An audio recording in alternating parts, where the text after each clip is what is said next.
Salut Sylvain, une question pour ton challenge philo. Y a-t-il des différences dans les âmes des enfants? Y aurait-il des enfants avec une âme intrinsèquement bonne et des enfants avec une âme intrinsèquement mauvaise? Merci de ta réponse.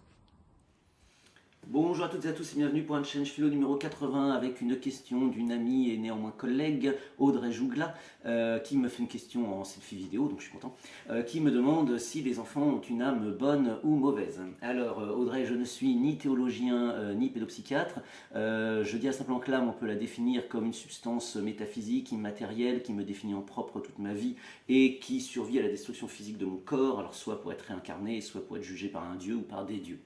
Alors ça, on y croit, on n'y croit pas. Chez les chrétiens, notamment les catholiques, mais plus encore les calvinistes, les protestants, on insiste beaucoup sur le fait que l'enfant, et puis l'enfance de l'humanité aussi à l'époque du Jardin d'Éden, fait que nous sommes souillés par le péché originel. Alors l'expression de Saint Augustin, elle n'est pas dans la Bible, mais par une faute originelle commise par Ève et Adam que nous allons toute notre vie essayer de nettoyer, une dette infinie si l'on veut.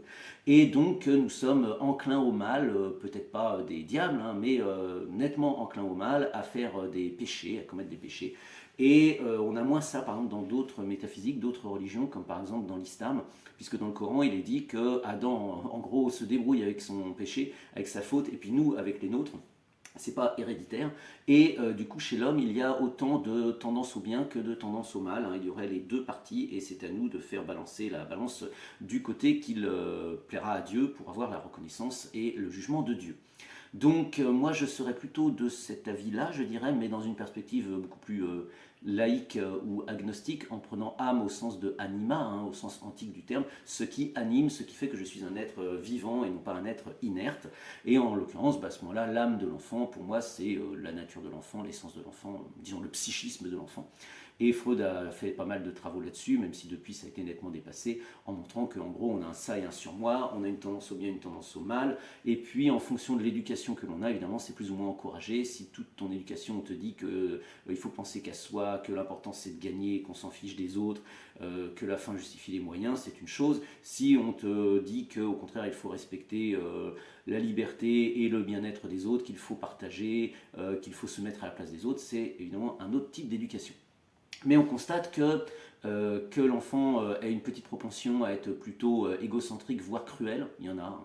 Et puis d'autres qui sont des petits gentils, qui sont très sensibles au malheur des autres, il y en a aussi. Eh bien, en effet, c'est une forme de sensibilité, et ça n'a pas grand-chose à voir avec l'éducation. Deux enfants éduqués exactement pareil peuvent être plus ou moins gentils, plus ou moins pas gentils, parce qu'ils n'ont pas la même sensibilité morale, et c'est comme la sensibilité artistique, on n'a pas tous la même naturellement.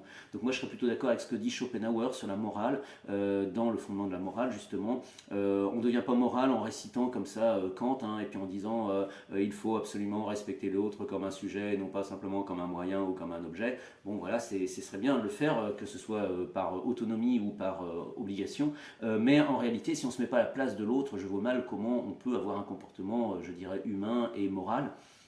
Donc c'est un peu le problème, il y a même des personnes qui ont des maladies mentales, ils sont totalement incapables de se mettre à la place de l'autre.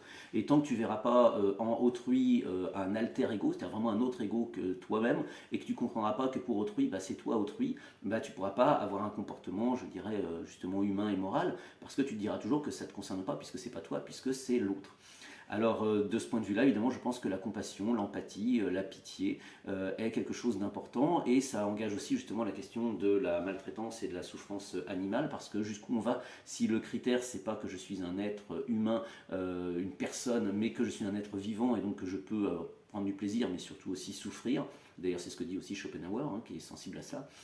Eh bien, jusqu'où on va? Est-ce qu'on va jusqu'aux petites fourmis et puis aux petits moustiques que j'ai pas le droit de faire souffrir parce que ce sont des êtres vivants? Est-ce qu'on hiérarchise tout ça? Est-ce qu'on prend en compte simplement les animaux qui sont les plus évolués en se disant qu'en effet, c'est maltraitant et je dirais même inhumain de laisser, je sais pas, un husky dans son garage toute la journée alors que ça a besoin de faire presque 10 km de course par jour, ou un cheval tout seul dans un champ alors qu'on sait que ça les rend très malheureux, jusqu'où on va dans aussi le traitement des animaux que l'on mange, des animaux de laboratoire, où est le critère justement quant à la souffrance. Et là encore, il y a de vastes débats de société, tu sais très bien mieux que moi tout cela Audrey, aujourd'hui, mais là encore puisqu'il s'agit d'une question de sensibilité, il est à parier que certains seront très facilement dans l'empathie et d'autres resteront sur ces questions de marbre.